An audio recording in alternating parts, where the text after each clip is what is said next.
Hello बच्चों, स्वागत है आप सभी का। बच्चों, लास्ट लेक्चर में हम बात कर रहे थे ओम के नियम की और चालक के प्रतिरोध की। ओम का नियम क्या होता है वो हमने जाना, चालक का प्रतिरोध क्या होता है, किन किन बातों पर ये प्रभावित होता है, किन किन बातों से ये प्रभावित नहीं होता है, ये सब हमने जाना है। अगली वीडियो में, आज की इस वीडियो में जो हम हेडिंग पढ़ने वाले हैं, साहब सुनना बहुत ध्यान से। दो हेडिंग हैं। देखो, ओम का नियम आपने पढ़ लिया ना। ओम का नियम बड़ा सरल है कि वी और आई समानुपाती होते हैं। मतलब वी और आई का ग्राफ कैसा आता है? सीधी रेखा। तो ओम के नियम के आधार पर भौतिक राशियों को दो भागों में बांटा गया है। ध्यान सुनना, इसका एग्जाम्पल बड़ा फेमस है। ओम के नियम के आधार पर कौन कौन सी साहब? तो दो हेडिंग पढ़ेंगे अपन। एक तो पढ़ेंगे ओमीय युक्तियां,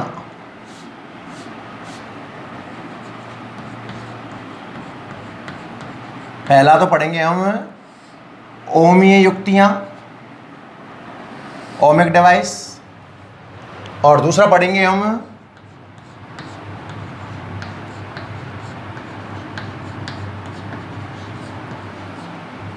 अनओमीय युक्तियां।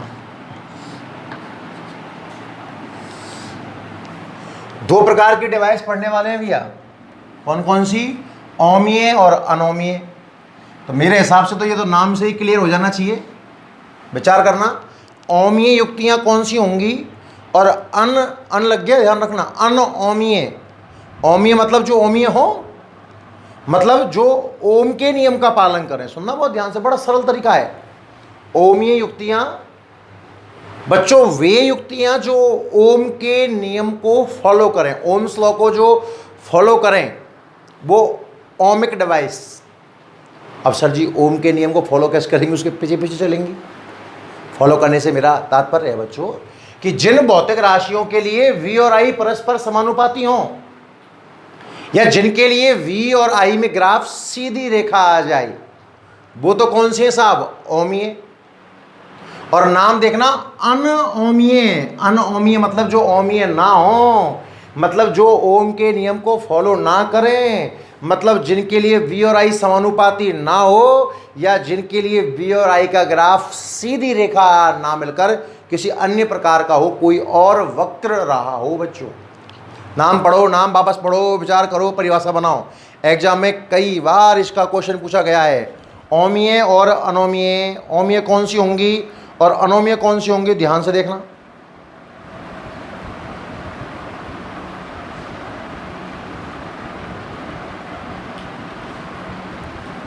तो हेडिंग डालें आप। हेडिंग क्या समझ लें आप, एक बार लिख देता हूं मैं, चाहो मेरे साथ में लिख लो।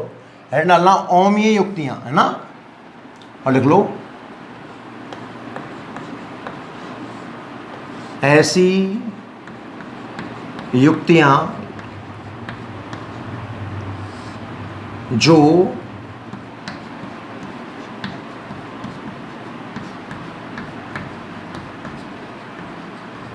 ओम के नियम का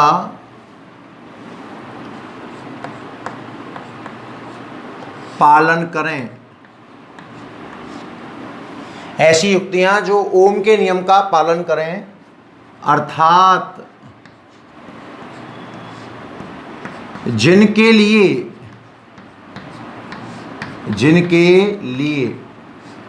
वी तथा आई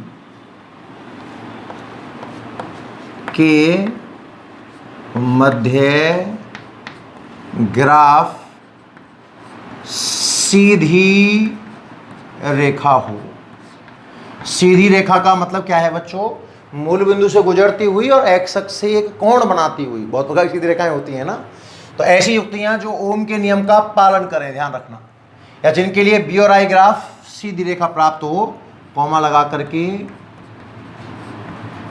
ओमीय युक्तियां कहलाती हैं। बड़ा सरल सा है ना। ऐसी युक्ति जो ओम के नियम को फॉलो करें या जिनके लिए वी और आई का ग्राफ एक सीधी रेखा प्राप्त हो, ओमीय युक्तियां कहलाती हैं। अनोमीय की परिभाषा सुनना भाई। इसके अपोजिट ऐसी युक्तियां जो ओम के नियम का पालन नहीं करती। ऐसी युक्तियां जो ओम के नियम का पालन नहीं करती हैं, इसमें पालन हो रहा है, इसमें पालन नहीं हो रहा है, अर्थात वी तथा आई। वी क्या है बच्चों? चालक के सिरों के बीच का व्यवंतर, और आई है उसमें प्रवाहित धारा, अर्थात वी तथा आई ग्राफ सीधी रेखा प्राप्त ना होकर वक्राकार हो, टेढ़ा मेढ़ा वक्राकार हो, अनअमीय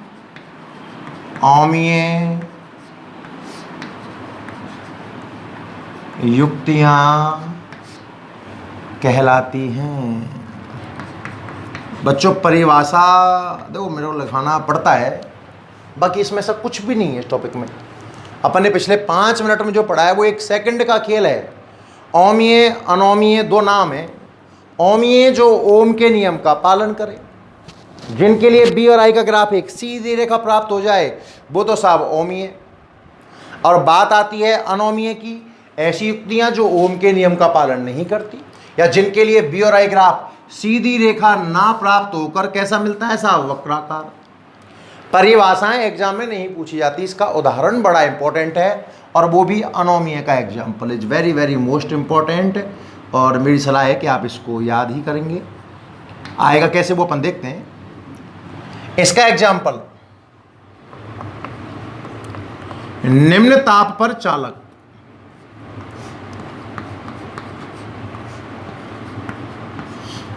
अगर चालक निम्न ताप पर है तो ही ओम के नियम का पालन करते हैं। भैया ओम के नियम की 2 सीमाएं हो गई। इसका मतलब पहला ओम के नियम की सीमा क्या हो गई कि टेम्परेचर कम होना चाहिए, तभी तो चालक निम्न ताप पर ओम के नियम का पालन करेंगे।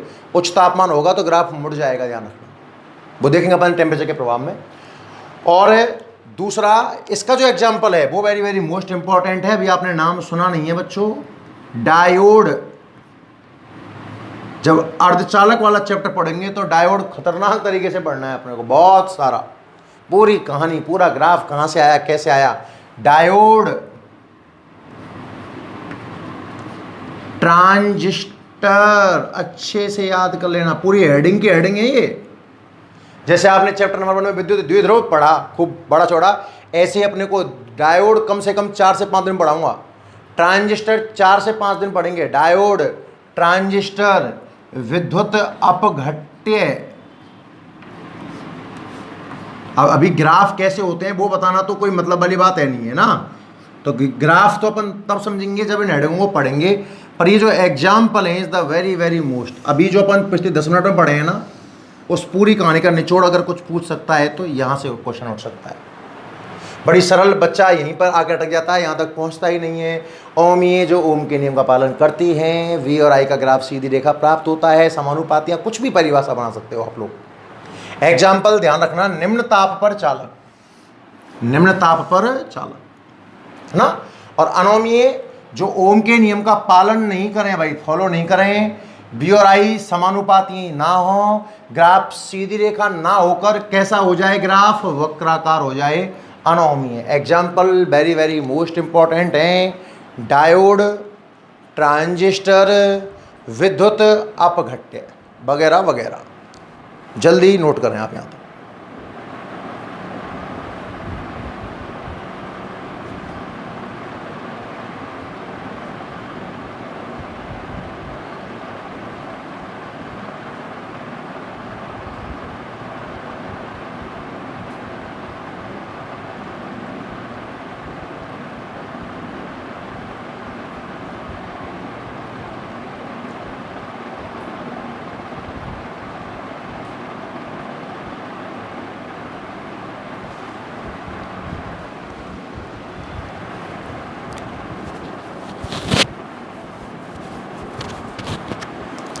मुझे ढूंढता हूँ तो लगता है जैसे मुझे मेरी जिंदगी। रवि जी,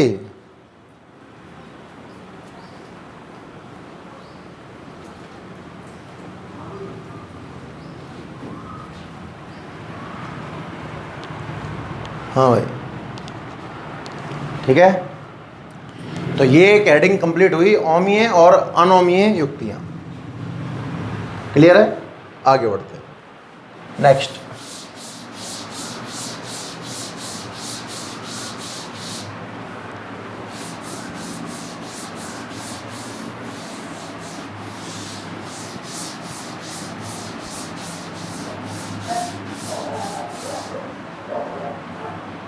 एक हेडिंग और देखिए, छोटी सी हेडिंग है ना।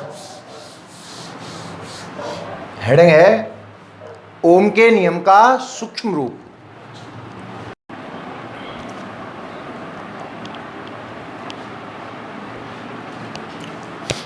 तो जो नेक्स्ट हेडिंग अपन पढ़ने वाले हैं ना, अब अगली, वो हेडिंग है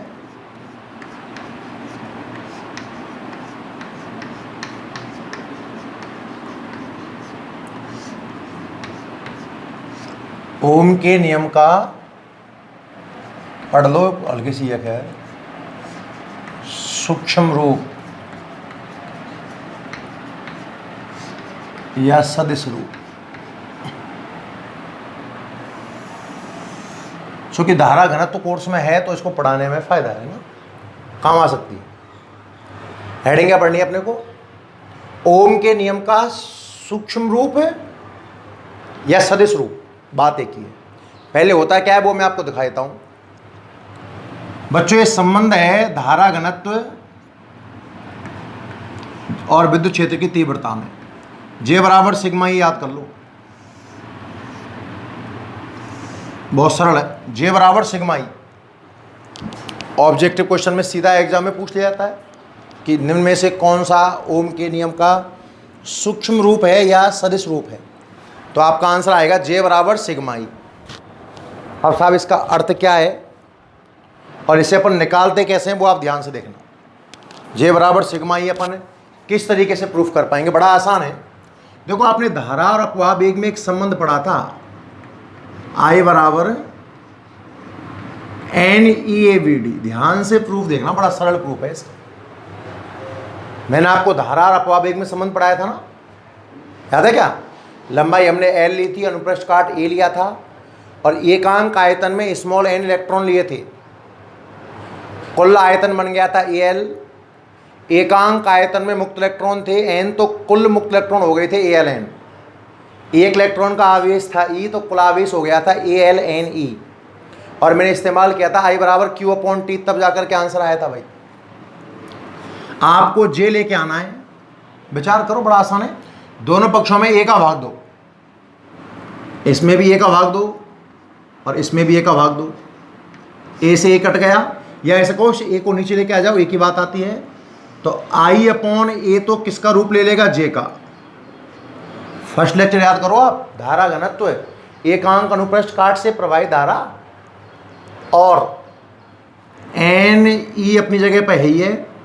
BD का मतलब होता है अपवाह वेग, और अपवाह वेग के परिमाण का सूत्र आप जानते हो, E, कैपिटल E τ/m।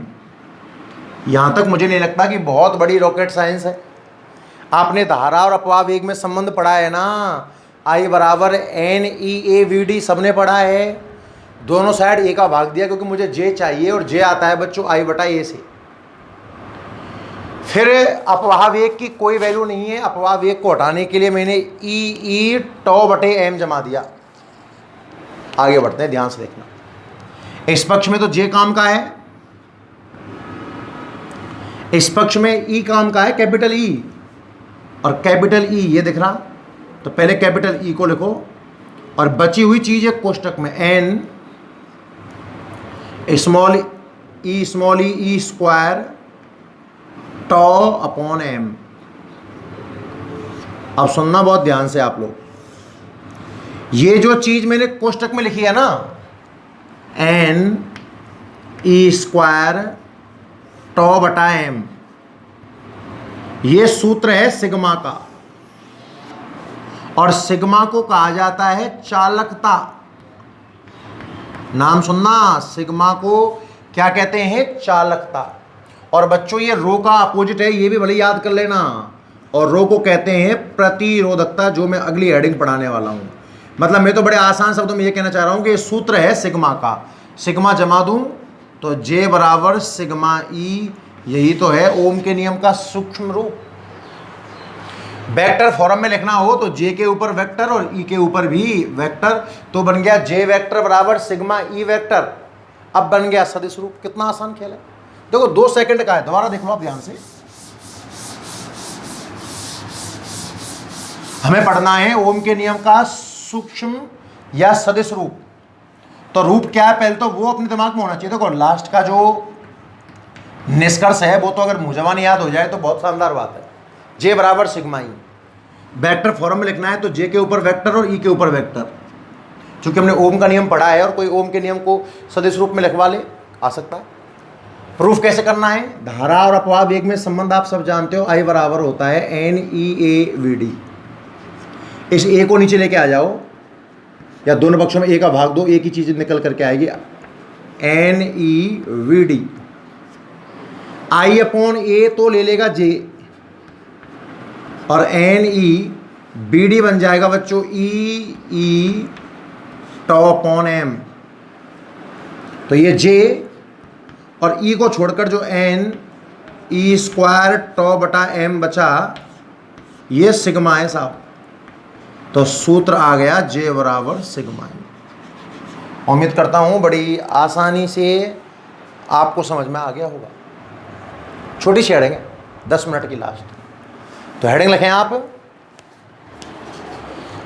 लिखिए ओम के नियम का सूक्ष्म या सदिश रूप। हेडिंग डाल लीजिए आप सब मेरे साथ, फिर लिखेंगे ओम के नियम का सूक्ष्म या सदिश रूप। ओम के नियम का सूक्ष्म या सदिश रूप देखो। हम जानते हैं कि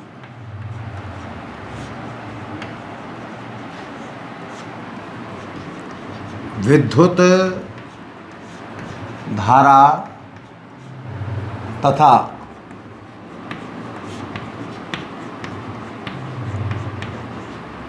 अपवाह वेग में संबंध I बराबर NEAVD सब परिचित हो इस सूत्र से। विद्युत धारा और अपवाह वेग में संबंध आप सब जानते हो ना, I बराबर होता है NEAVD। अपने को सूत्र चाहिए J का, तो इस A को नीचे लेके आओ, I बटा A बराबर हो जाएगा NEVD। तो चूंकि एक तो सूत्र हो गया, I बटा A की जगह पे तो हम J लिख सकते हैं, और जो VD है इसकी जगह पर हम E टॉ बाई M, होने को तो नेगेटिव होता है पर परिमाण की बात कर रहे हैं। तो सूत्र क्या बन जाएगा साहब?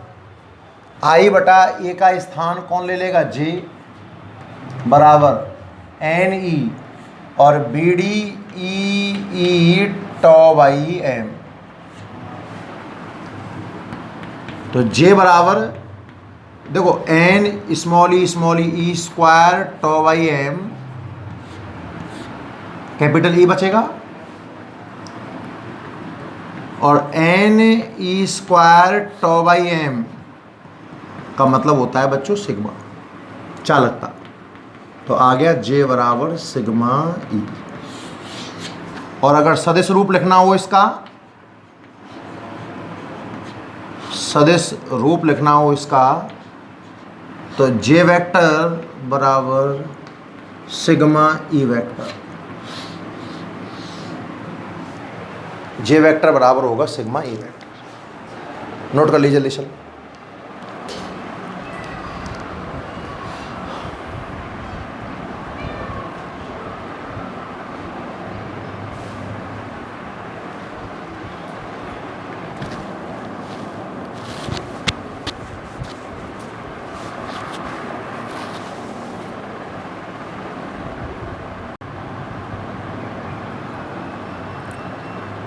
ठीक है भाई। तो अपन 2 हेडिंग अब पढ़ चुके हैं आज के लेक्चर में। 2 छोटी छोटी हेडिंगें अपन ने पढ़ी हैं। कौन कौन सी साहब? ये हेडिंग तो अपन ने पढ़ी है, एक हेडिंग तो अपन ने पढ़ी है ओमीय और अनोमीय युक्तियां, जिसमें एग्जाम्पल इंपॉर्टेंट था। और एक अपन ने पढ़ी है क्या? ओम के नियम का सूक्ष्म रूप। आगे बढ़ते हैं, सुनना बहुत ध्यान से। देखिए हेडिंग तो अपन 2 ही पढ़ेंगे अब, है ना। पर अब मैं आपको प्रतिरोध पर आधारित कुछ क्वेश्चंस करवाना चाहता हूं, आप ध्यान से देखना बच्चों।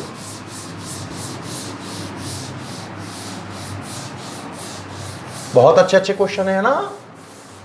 तो स्टार्ट करते हैं, देखना बच्चों ध्यान से। क्वेश्चन थ्योरेटिकल क्वेश्चन बनाता हूं ना।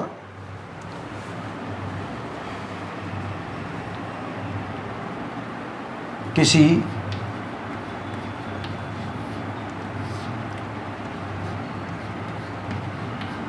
चालक तार को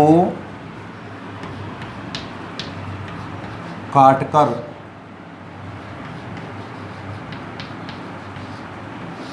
लंबाई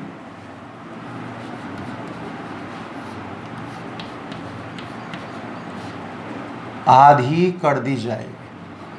एक तार है साहब, आपने काटकर लंबाई कितनी कर दी? आधी। तो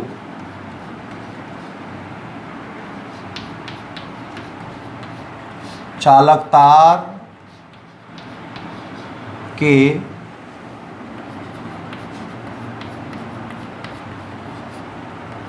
प्रतिरोध पर क्या प्रभाव पड़ेगा? जल्दी से कमेंट करिए और आंसर दीजिए इसका भाई। विचार करना है ना, बिल्कुल 0 लेवल से क्वेश्चन स्टार्ट किया है मैंने, और अपन देखते हैं कितना ऊपर तक जा पाते हैं इसमें ना।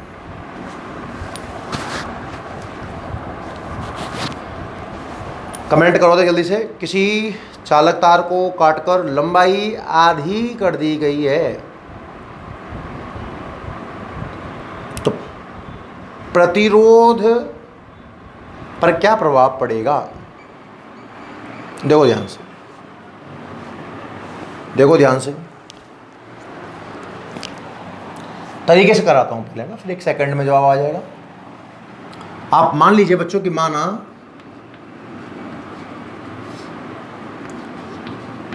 किसी चालक की लंबाई स्मॉल l,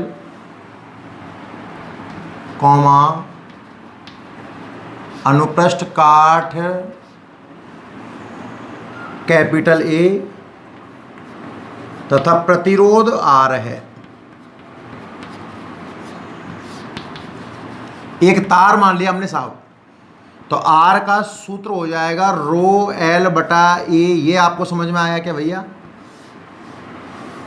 अरे कोई भी तार हमने दिमाग में मान लिया, अरे कैसा भी, लंबाई रही है L, अनुप्रस्थ काट है A, ये मान लो ये तार है, ये लो ये तार में ले लिया। अब इसका अनुप्रस्थ काट A है और लंबाई कितनी है L, तो प्रतिरोध रो L बटा A हो ही जाएगा। नई स्थिति की बात करें अगर हम, नई स्थिति की क्या हालत है साहब बताना। प्रतिरोध को आप मान लो R डैश कुछ भी।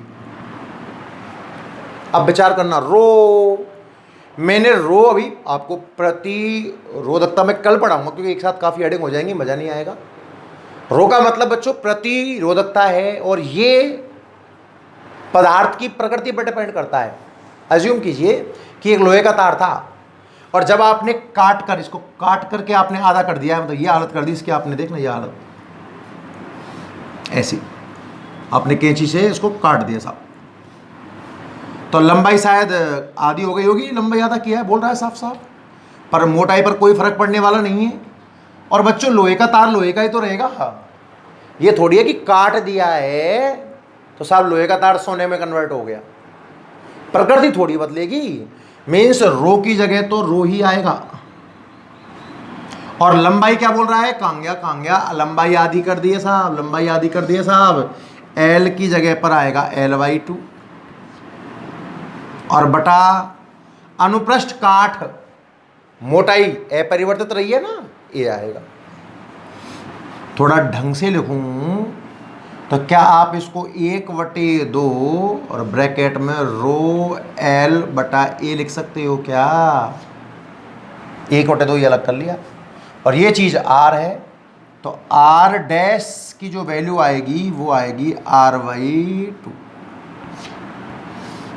R डैश मतलब नया प्रतिरोध और R मतलब पहला प्रतिरोध। तो क्या अर्थ निकल कर के आया कि जो प्रतिरोध है वो पूर्व मान का आधा हो जाएगा।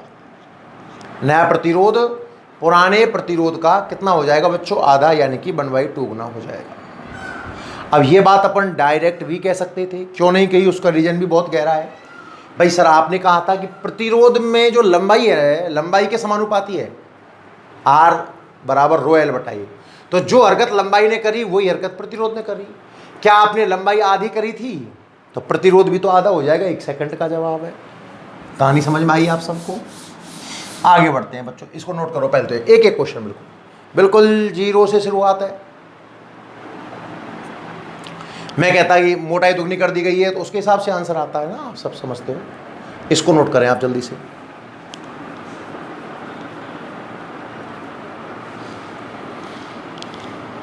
पहला क्वेश्चन। अब आप इसके ऊपर अगला क्वेश्चन देखें। पहला क्वेश्चन तो ये हो गया। दूसरा क्वेश्चन क्या आ सकता है, ये लिख देता हूं।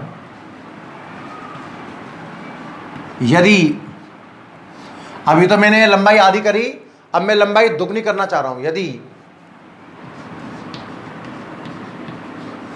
किसी चालक तार को खींचकर लंबाई 2 गुना कर दी जाए, मतलब आपने एक तार लिया साहब और तार को आप खींच रहे हो, ये तो काट कर आधा किया था, तार को खींचकर लंबाई दुगनी कर रहे हो, लंबाई 2 गुना कर दी जाए तो प्रतिरोध पर क्या प्रभाव पड़ेगा, क्या प्रभाव पड़ेगा? आंसर ऑप्शन दे रहा हूं। पहला प्रतिरोध R मान लो तो एक ऑप्शन तो है 2R, दूसरा ऑप्शन है R/2, तीसरा ऑप्शन है 4R और चौथा ऑप्शन है R/4 और आपका फेवरेट नन ऑफ दीज। सही है ना, नन ऑफ दीज, इनमें से कोई नहीं। विचार करें, कमेंट करके जल्दी से आंसर बताएं, कमेंट करके जल्दी से आंसर बताएं। पहला क्वेश्चन उम्मीद करता हूं आप सबको समझ में आ गया होगा। एक तार को काट कर लंबाई आधी करी, लंबाई आधी, ओहो, प्रतिरोध लंबाई के समानुपाती, लंबाई आधा मतलब प्रतिरोध आधा। बहुत बढ़िया, बहुत सुंदर, बहुत अच्छा।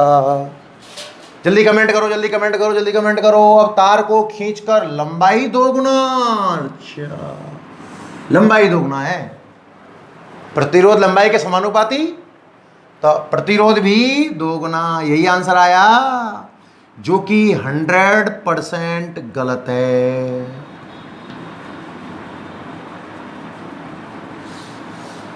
यही तो पढ़ने वाली बात थी बच्चों। ध्यान से देखना गलत क्या है। पहला आंसर मैंने आपको 2R इसीलिए दिया था, है ना, कि आप लंबाई दुगना प्रतिरोध लंबाई के समानुपाती। सही तो बता रहे हैं, गलत कहाँ बता रहे हैं? जैसा मैंने पढ़ाया वैसे तो बता रहे हो भाई, कि प्रतिरोध वही हरकत करता है जो लंबाई हरकत करती है। आपने कहा सर लंबाई आधी करिए तो प्रतिरोध आधा हो गया, बहुत बढ़िया। लंबाई दुगना कर रहे हो तो प्रतिरोध दुगना होना चाहिए। याद कर, मैंने एक बात और कही थी, जब लंबाई का अध्ययन कर रहा है तो बाकी चीजें कांस्टेंट होनी चाहिए। जब आप लंबाई का अध्ययन कर रहे थे तो ना अनुप्रस्थ काट बदला था ना प्रकृति, पर गधे यहां दिमाग लगा, एक तार ले दिमाग में, और जब खींच के उसको लंबा करेगा बेटा, लंबाई बढ़ेगी तो अनुप्रस्थ काट घट जाएगा। इस कंडीशन में ये वाला सीधा लॉजिक काम नहीं कर रहा है। देखो मेरी बात समझो, गलती कहाँ है? क्या मैंने गलत पढ़ाया आपको? मैंने अपनी जगह सही पढ़ाया। आर एल के समानुपाती आप तब कहोगे जब ए कांस्टेंट है, प्रकृति कांस्टेंट है। पहले सवाल में मैंने आपको करके दिखाया दो इससे। पर अब आप बच्चों विचार करो, एक तार ले लें, ये तार ले लिया हमने, सपोज इसकी लंबाई है एल, अनुप्रस्थ काट है ए, फिलहाल इसका प्रतिरोध आ गया आर बराबर रो एल बटा ए। अब प्रश्न के अकॉर्डिंग बात करो, तार को खींचो और लंबाई को दुगनी कर दो। ये लो साहब, लंबाई कितनी कर दी आपने? 12। तो क्या क्षेत्रफल ए रहेगा? अनुप्रस्थ काट है, मोटाई ए रह सकती है क्या? असंभव। ए कांस्टेंट नहीं है। जब ए कांस्टेंट नहीं है तो आप सीधा लॉजिक नहीं बोल सकते। गलती तो यहां है। सही तरीका क्या है, अब आप सोचना बहुत ध्यान से। अब पहले को खत्म करता हूं क्योंकि अब पहले का काम नहीं पड़ेगा। देखिए ये शब्द आया है ना, खींच कर। हां, अगर सवाल ऐसा होता, देखना कि एक तार है, लंबाई एल है, अनुप्रस्थ काट ए है, प्रतिरोध आर है। दूसरा तार अनुप्रस्थ काट इसका भी ए ही रहा होता, लंबाई सिर्फ 12 होती, तो आपका आंसर सही था। अभी क्या सीन होने वाला है ध्यान से देखना भाई।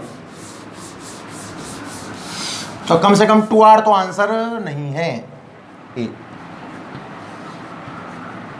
अब देख चेक करते हैं, ध्यान से देखना। तरीका वापस से वही कि माना चालक तार की लंबाई L, अनुप्रस्थ काट A, प्रतिरोध R है, तो R का सूत्र रो एल बटा ए। R का सूत्र आया रो एल बटा ए। यहाँ तक कोई टेंशन है? अब जरा नई स्थिति को ध्यान से समझना। सभी बच्चे अपना ध्यान फोकस यहाँ करें, सभी अपने अपने दिमाग की बत्तियाँ चालू कर लें भाई, है ना। कोई नींद में नहीं होना चाहिए। सुनना सुनना सुनना, 10 बार बोल दिया, ध्यान से देखना। नई स्थिति बोला क्या है? बोला क्या है? खींच कर लंबाई दुगना, खींच कर लंबाई दुगना। बच्चों नई लंबाई जो है ना एल डैश, वो दुगनी हो गई है, तो ए डैश पर क्या प्रभाव पड़ा होगा ये समझने वाली बात है बच्चों। तो पहले तो मैं आपको ट्रिक ही बता दूं, लंबाई में जिस चीज से गुणा किया है क्षेत्रफल में उसी का भाग दो। और ऐसा कैसे हुआ? जब लंबाई दुगनी होती है तो क्षेत्रफल आधा हो जाता है। कैसे? बच्चों 10th क्लास में आपने बहुत सारे क्वेश्चन किए होंगे कि बेलन को पिघलाकर शंकु बना दिया, बेलन को यूं कर दिया, यूं कर दिया, कुछ भी घटना करी, बट आयतन कांस्टेंट रहता है। कोई भी घटना करो आप, आयतन क्या रहेगा? कांस्टेंट। तार को खींचकर लंबा कर दिया, तार का आयतन चेंज नहीं होता बच्चों।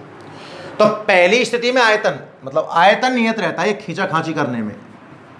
कौन नियत रहता है साहब? आयतन नियत रहता है। बहुत बढ़िया। तो पहली स्थिति में आयतन कितना आएगा? लंबाई कितनी है? एल, अनुप्रस्थ काट कितना है? ए। तो पहली स्थिति में आयतन आएगा ए एल। पहली स्थिति में आयतन कितना आएगा? A L. दूसरी स्थिति में आयतन कितना आएगा? लंबाई कितनी है? 2L, दुगना कर दिया लंबाई, और क्षेत्रफल पता नहीं है, ए डैश मान लो। L से L काट दो, क्या ए डैश का मान आ गया a/2। लॉजिक तो ये है, पर बार बार इतनी कहानी कौन याद रखेगा? बड़ा आसान तरीका, खींचकर लंबाई 3 गुना तो अनुप्रस्थ काट 1/3 गुना, खींचकर लंबाई 3/2, अनुप्रस्थ काट 2/3। उल्टा करना है, उल्टा करना है, उल्टा करना है भाई, बार बार बोल रहा हूँ ना, सुनना ध्यान से। तो दोबारा समझ, एक तार लिया आपने, लंबाई कितनी मान ली L, अनप्रस्थ काट कितना मान लिया A। ये शब्द आया है खींचकर लंबाई दोगुना। आपने खींचकर लंबाई दोगुना करी है ना, तो नई लंबाई पुरानी लंबाई का दोगुना हो जाएगी। और खींच, तार को खींच रहा है तो जो क्रॉस सेक्शनल एरिया है नया वो कम होगा बच्चों, आधा हो जाएगा। तो नया प्रतिरोध मीन्स R डैश। रो पर कोई बदलाव नहीं आएगा। लोहे के तार को कितना ही खींच लो, कितना ही सिकोड़ लो, काट लो, पीट लो, कुछ भी कर दो, लोहा ही रहेगा। रो पर ध्यान रखना, ना लंबाई से कोई फर्क पड़ता है, ना अनुप्रस्थ काट से कोई फर्क पड़ता है। रो तो रो ही रहेगा साहब। नई लंबाई 2L और नया अनुप्रस्थ काठ A/2। तो क्या 2 से 2 कट गया? नहीं कटा, नहीं कटा। 2 ऊपर जा करके 2 गुणा 2 4, ब्रैकेट में रो L बटा A मीन्स R डैश आ गया 4R। प्रतिरोध 4 गुना हो जाता है। प्रतिरोध 4 गुना। एक सूत्र बन गया आप चाहो तो, कि यदि तार को खींचकर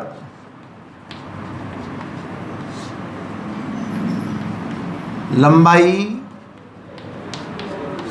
n गुना कर दी जाए, लंबाई n गुना कर दी जाए, तो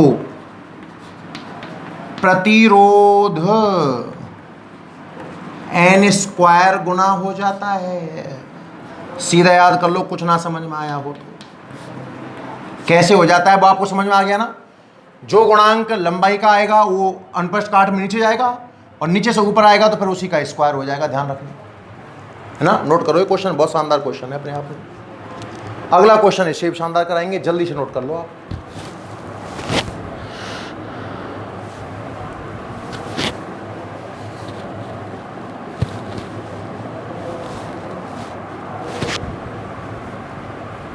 पहले क्वेश्चन में सिंपल काटा था आपने, तो सिंपल काटने से केवल लंबाई चेंज हुई, अनुप्रस्थ काट कांस्टेंट रहा। और जब अनुप्रस्थ काट कांस्टेंट हो तो रेजिस्टेंस लंबाई के समानुपाती होता है। जो हालत लंबाई की वही हालत प्रतिरोध की। और अब खींचा खांची कर रहे हो, ध्यान रखना, दोनों चीज़ चेंज होती हैं। खींचने से लंबाई अगर n गुना हो जाती है तो अनुप्रस्थ काट 1/n गुना हो जाता है बच्चों। कुल मिलाकर के प्रतिरोध n स्क्वायर गुना हो जाता है। पूरा क्वेश्चन लिख लो ढंग से, फिर ये लास्ट वाला जो मैंने स्टार मार्क किया है ये लिखना है कि तार को खींचकर लंबाई n गुना कर दें तो प्रतिरोध n स्क्वायर गुना हो जाता है। जल्दी जल्दी नोट करते जाइए।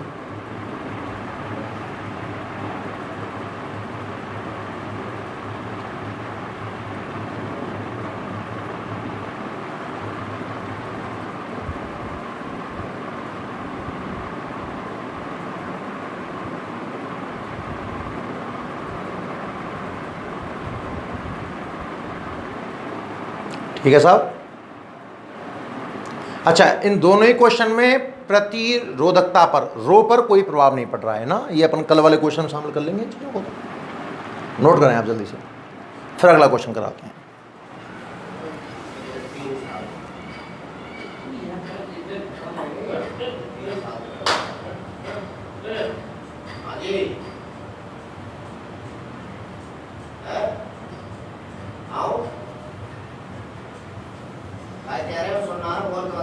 कछ हुई ना।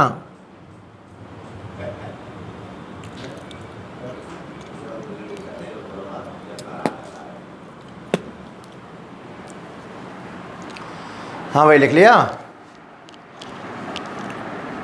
अगला क्वेश्चन और देख, किसी का कॉन्सेप्ट अगर लूज रह भी गया हो इस क्वेश्चन में खतरनाक काम होने वाला है, ध्यान से देखना। अगला क्वेश्चन और देखना है ना। बिल्कुल तीनों क्वेश्चन मैंने इसीलिए लिए हैं आज ना, ताकि आप इनको एक बार कंपेयर कर पाओ तीनों क्वेश्चनों को। अब क्वेश्चन तो बहुत सारे हो सकते हैं, संख्या चेंज करो, एक नया क्वेश्चन, क्या फर्क पड़ता है। एक और देखना ध्यान से।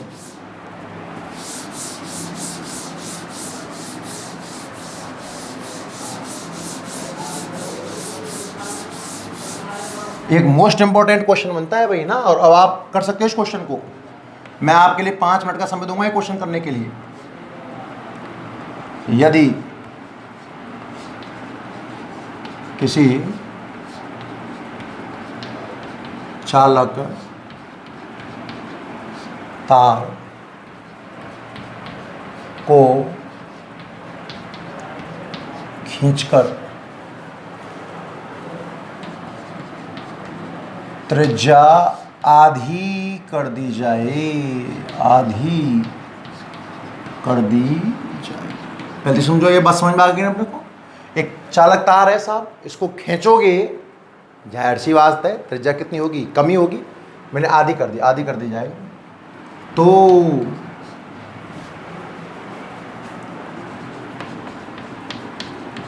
प्रतिरोध पर क्या प्रभाव पड़ेगा? प्रतिरोध पर क्या इफेक्ट आएगा साहब? नंबर 1 वही आंसर हमारे पास था। क्या? आर, बहुत सारे आंसर देता हूँ, जो भी अच्छा लगे बोल देना। R 2R 3R 4R, मतलब R के टर्म में आंसर देना है। अरे ऐसे क्या देना है यार, ऐसे कहाँ तक ऑप्शन लिखूंगा, है ना। तो आंसर है साहब R। जल्दी आप करना स्टार्ट कर दो। पहला R, दूसरा 2R, तीसरा 4R, चौथा 16R, पांचवा आपका फेवरेट नन ऑफ दीज। जल्दी करो।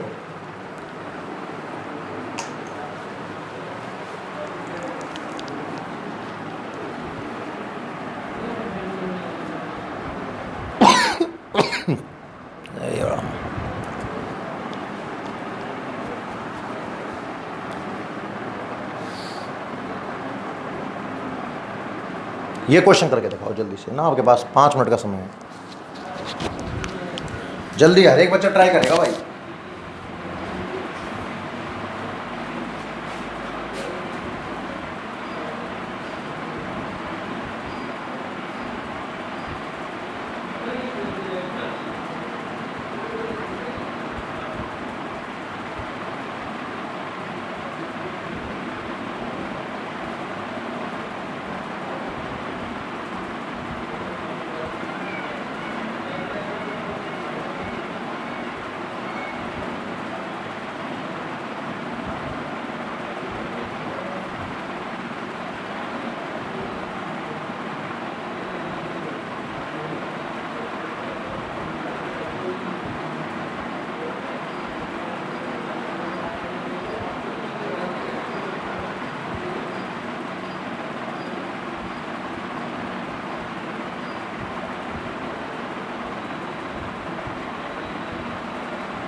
हाँ भाई, देखते हैं, देख ध्यान से, है ना, बोर्ड पर समझिएगा अच्छे से। पहली वही कहानी, स्टार्टिंग में तो मान लीजिए कि माना चालक तार की लंबाई स्मॉल l, कॉमा अनुप्रस्थ काठ A तथा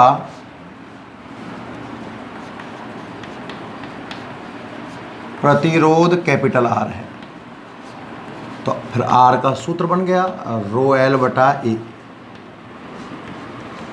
चाहो तो A को अपन पाई R स्क्वायर वगैरह कुछ भी जमा सकते हैं। यहां तक तो उम्मीद है सबको समझ में आ गया होगा। अब जरा नई स्थिति को ध्यान से पहचानना। नई स्थिति में क्या कहना चाह रहा है? तार को खींचकर त्रिज्या आधी करिए आपने साहब। देखना बच्चों, R डैश नई त्रिज्या पुरानी त्रिज्या का आधा है। जब त्रिज्या आधी करी है तो क्षेत्रफल पर क्या प्रभाव पड़ेगा, देखना ध्यान से। पहले क्षेत्रफल रहा होगा a बराबर पाई आर स्क्वायर, नया क्षेत्रफल में a डैश कहूं तो पाई, और नई त्रिज्या, त्रिज्या कितनी है, आधी, मतलब r/2 का स्क्वायर, तो पाई आर स्क्वायर बटा 4 a/4। मेरा कहने का मतलब क्या हुआ कि देखो क्षेत्रफल का मतलब स्क्वायर, पाई आर स्क्वायर बजाय स्क्वायर, दो बजाओ गुणा, तो जो त्रिज्या में चेंज आया है ना, इसको स्क्वायर कर देना, क्षेत्रफल में आ जाएगा बच्चों। मतलब मैं ये कहना चाह रहा हूं जो a डैश है ना वो a/4 हो गया होगा। मैं पुराने वाले तरीके से कराना चाहता हूं इसलिए इतना कर रहा हूं, बाकी मेरे पास ट्रिक और भी बहुत सारी हैं। आपने तार को खींचकर त्रिज्या आधी करी, त्रिज्या आधी करी तो क्षेत्रफल हो गया 1/4 गुना, और जब क्षेत्रफल में 4 का भाग गया है तो लंबाई में तो 4 से गुना हुआ होगा। पुरानी ट्रिक है, उल्टा बोल दो, लंबाई में 4 से गुना होगा तभी तो क्षेत्रफल में 4 से भाग जाएगा। अगर क्षेत्रफल 1/4 हुआ है मतलब लंबाई कितनी हुई है, 4 गुना। ये बात समझ में आई कि आपको नहीं आई, ध्यान से देखना, दोबारा देखना। अब कुछ नहीं, सवाल पकड़ ये समझ में आ गया तो ये नई स्थिति तो है काम की चीज। नई स्थिति में सवाल ने क्या बोला है कि त्रिज्या आधी कर दी, नई त्रिज्या पुरानी त्रिज्या का आधा, तो नया क्षेत्रफल अनुप्रस्थ काट मतलब पुराने अनुप्रस्थ काट का स्क्वायर का मतलब 1/4, तो नई लंबाई पुरानी लंबाई का 4 गुना। क्या नया प्रतिरोध निकाल पाओगे आर डैश? रो में तो कोई बदलाव होता ही नहीं है, तार को काट दो, मोड़ दो, खींच के लंबा कर दो, दुगनी की लंबाई कर दो, त्रिज्या आदि कर दो, कुछ भी कर दो, प्रतिरोधकता पर कोई प्रभाव नहीं पड़ता। नई लंबाई 4 गुना और नया क्षेत्रफल a/4, 4 ऊपर जाएगा, 4 से 4 का गुणा होगा तो 16, और रो एल बटा ए, और रो एल बटा ए कितना है, r, तो r डैश आ गया 16।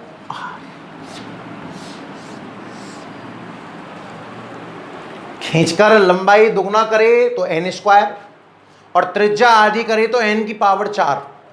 ध्यान रखना, सीधा ट्रिक, मतलब सीधा सूत्र में याद रखना चाहें तो कि यदि तार को खींचकर त्रिज्या 1/n गुना कर दी जाए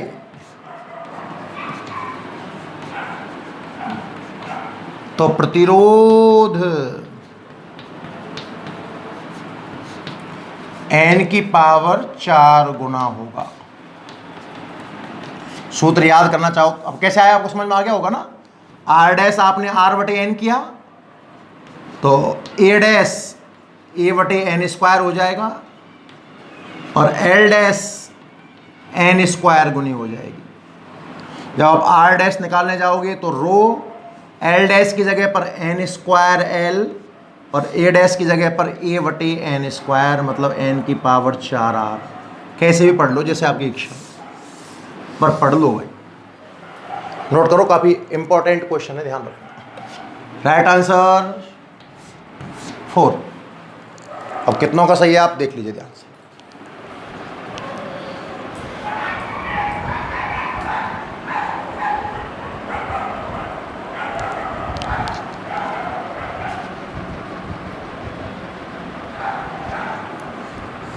क्लियर?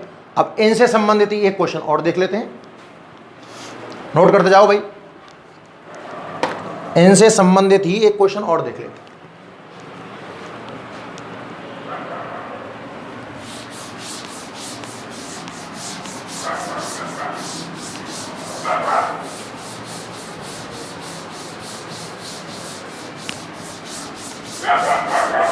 देखो क्वेश्चन क्या है, और जल्दी से कमेंट करके आंसर बताएंगे ना। कि यदि किसी चालक तार को खींचकर लंबाई 2 गुना कर दी जाए तो प्रतिरोध में कितना प्रतिशत परिवर्तन आएगा? आंसर जल्दी से बताना कमेंट करके। पहला 300%, दूसरा 400%, तीसरा 100% और डी नन ऑफ दीज। जल्दी कमेंट करके आंसर बताइए। ये लो एक नया क्वेश्चन, लगाओ अपना दिमाग जल्दी से। क्वेश्चन क्या था कि एक तार को खींचकर लंबाई 2 गुना कर दिया आपने, प्रतिरोध में कितना प्रतिशत परिवर्तन आया? जल्दी कमेंट करना, जल्दी से बताओ। तो लंबाई 2 गुना तो प्रतिरोध 4 गुना, तो 400%। बिल्कुल गलत है, बिल्कुल गलत है, ध्यान से सुनना। माना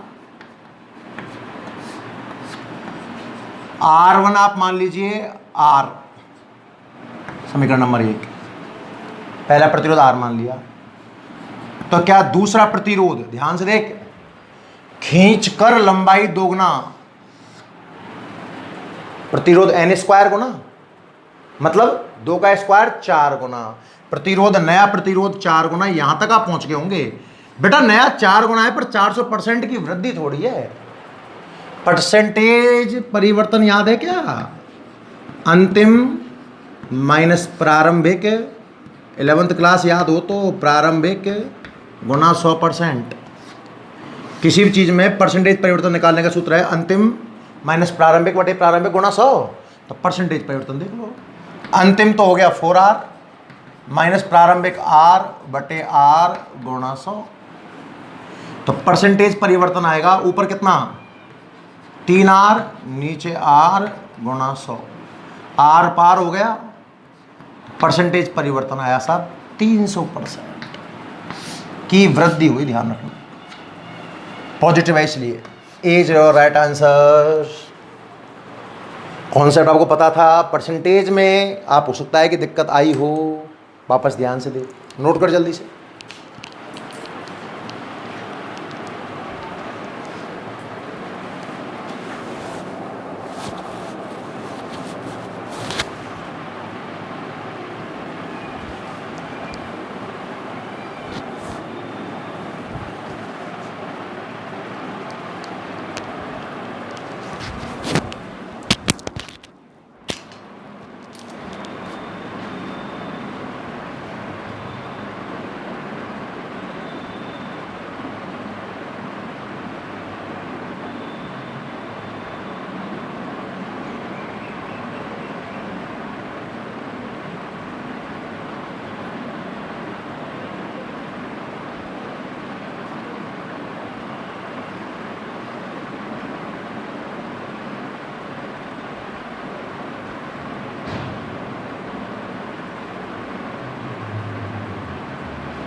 हाँ तो बच्चों, आपने आज 2 हेडिंग पढ़ी और प्रतिरोध से संबंधित क्वेश्चन भी देखे।